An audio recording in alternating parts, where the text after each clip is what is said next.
بینەرانی ئێوە عزیز و بینەرانی کورسات باش ڕێز و سڵاوم بۆ میوانە بەڕێزەکەتانەیە زۆر سپاس بۆ هەمولایەک پێشمانەوە سپاسی تۆکەین و سپاس بۆ و هەوڵومان دوانەی کە ئێوە یەن لە پێناویژدانە بەڵام سەرەتا پێم خۆشە بۆ دەست پێ بکەم ڕێخستنی فستیڤاڵێکی وا لە چیەوە بنەمای گرت و چۆن هەوڵتانە کە بۆ ژنان بێت. بەڵێ دەستخۆش دیارە ئێمە ماوەیەکی زۆرە لە هەوڵداین بتوانین ڕێخستنیەکی فستیڤاڵی ئاوا لە سنوورەکەدا ڕێبخەین. دیارە ژنان هەمیشە پێشەنگ بوون توانا و بەهرەیەکی لە ڕادەبەدەریان هەبووە بۆیە ئێمە بیرمان لەوە کردوێتەوە کە لە بواری ئەدەب و نووسین و شعردا ئەم توانایە بەدیار بخەین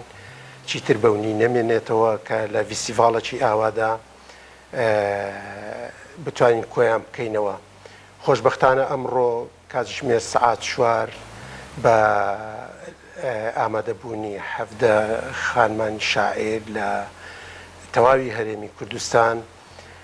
لەژێر دروشمی شعر ژیانە ئەدەب سەرچاوی داهێنانە فستیڤاڵی شعری خانمان لە ڕانیا بەڕێوە دەچێت.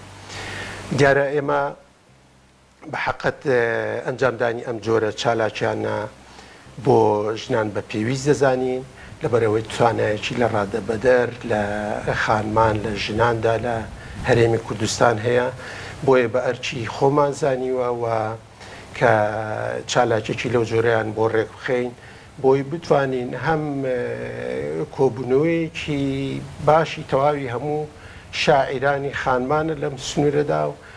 هەم بتوانین ئەم فستیڤاڵە بۆ داهاتوش بکەینە نەریتێک کە ساڵانە ئەم فستیڤاڵە بەردەوامی هەبێت. زۆر باشە بە هیوایەوەی کە ئینشەڵڵا ئەمە ببێت بە قسەکەی جەنابەت بە نەریتێکی ساڵانە. جا ئەم فستیڤاڵە ئەگەر بەڕێزت پێمان بڵێ ئایا بۆ نمونەوە هەیە لە کۆتاییە ئەو خاتونانی کە شعرەکانیان ئەخوێننەوە بکرێت بە کتێبێک بە بەرهەمێکی چاپکراو؟ بەڵێ دەستخۆش دیارە بە دڵنیاییەوە بیرۆکەیەکی زۆر جوانە ئەوەی بەڕێزت پێشنیارت کرد. ئێمە هەوڵ دەدەین ئەگەر دەرفەت بێ و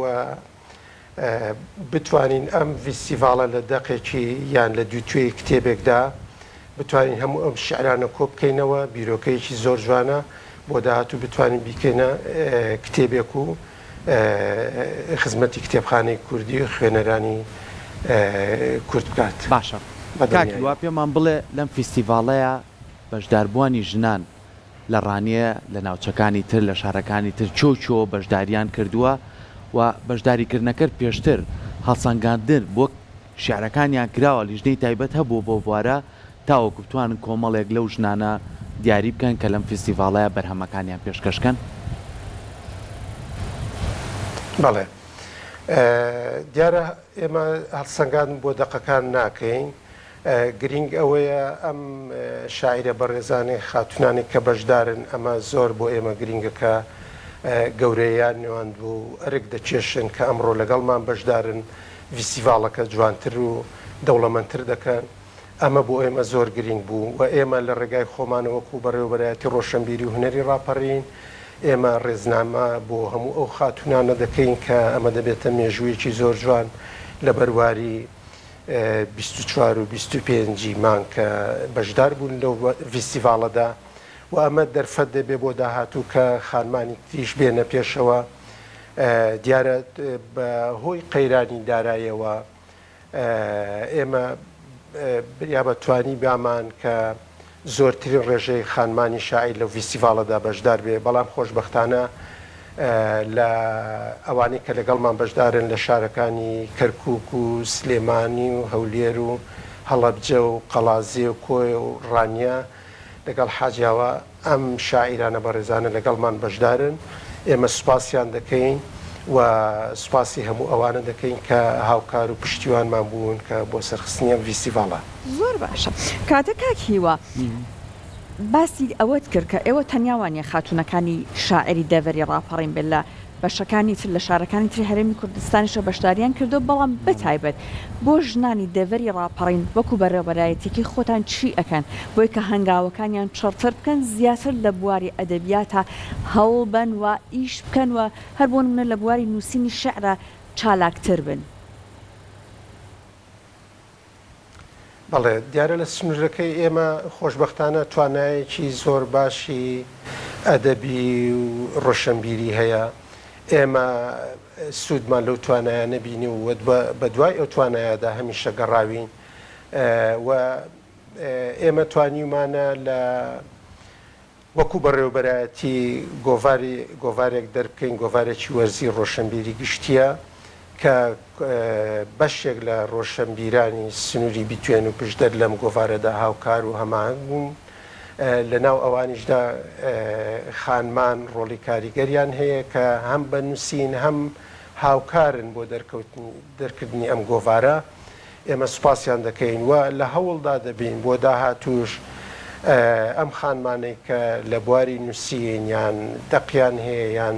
لە بواری ڕۆشنبیریدا کاران ئێمە وەکو بەڕێوەبەرایەتی هاوکار و هەماهەنگیان بین بۆی بتوانین تواناکان چیتر بەونی نەمێنێتەوە و بەهرەکانیان بە دیار بخەین. باش کاکیوا پێمان بڵێ بەدەر لەوەی کە لەم فستیڤاڵەیە کۆمەڵێ بەرهەمی شعری لەلایەن خانمانەوە پێشکەشەکرێ چ چالاکیێکی کەیتیایە چیتان ئامادە کردو بۆی کە ئەو کەسانەی بەشدا ئامادا بن لێ بۆ بینینی چالاکیەکان بۆ گوێگرتن لە شیعرەکان چی کا هەیە؟ ئێمە دیارە بۆ هەموو دەقێکی شعری باگراوندێکی مۆزیق ژەنیارێکی بەتوانە لەگەڵمان بەشدارە. دواتر لە ئێوارە خوانێکدا وامان کردو شوێنێکی گەشتیاری لە دەربەندی ڕانێگرتومانەکە هەموو ئەو شاعیرانە لەگەڵ میوانەکان لەوێ کۆبینەوە دەکرێت ئەمە بیکەینە سیمینارێک و وتیوێژێک بۆ داهاتوو بتوانین ئێمە بەرچاوڕوونیمان هەبێ بۆی بتوانین کاری هەماهەنگی و زیاتر پێکەوەی بکەین. زۆر باش جەکاکیوە هەندێک جار بەداخەوە تۆزێک متمانە لەبارەی قەڵەمی خاتوونەکانەوە ئەبینیت کەمە یان چونکە ژمارەی نووسەر و شاعری پیا و زیاترە لەوانەیە وای کردووە کە ئەگەر کەسێک ئەخوێنێتەوە یەکەم جار بەرەوە ئەو قەڵەمانە بڕوات کەلانێ نووسەرەکەی پیاوێک بێت یا شاعرەکەی بە پێی ئەزمموی چەند ساڵەی بەڕێزت لە بواری ڕۆشنبیرترکردنی تاکی کورد بە تایبەت لە دەڤەری ڕاپەڕین لا دوایە چۆن ئەکرێت ئەم متمانەیە وای لێ بکەین کە بەدوور بێت لە ڕەگەز ئەگەر کەسێک خوێندیەوە ئیشی بەوە نەبێت شاعرەکە ژنە پیاوە بە دوای قەڵەمێکا بگەڕێت کە قەڵەمێکی دەوڵەمەندە و شتێک ئەبەخشێت بە ئەو خوێنەرە. بەڵێ دیارە لە تەواوی هەرێمی کوردستان لە بواری ڕۆشنبیری و لە بواری قەڵەمی بە برشت هەیە. بەداخەوە ئەم قەیرانە وای کردووە کە بواری ڕۆشنبیری ڕۆژ بە ڕۆژ ئێمە نەتوانین گەشەی پێ بدەین. هەموو کارێکی هەموو چالاکێک پێویستی بەوەیە کە بەڕاستی هەم کاتی بۆ تەرخان بکرێ هەم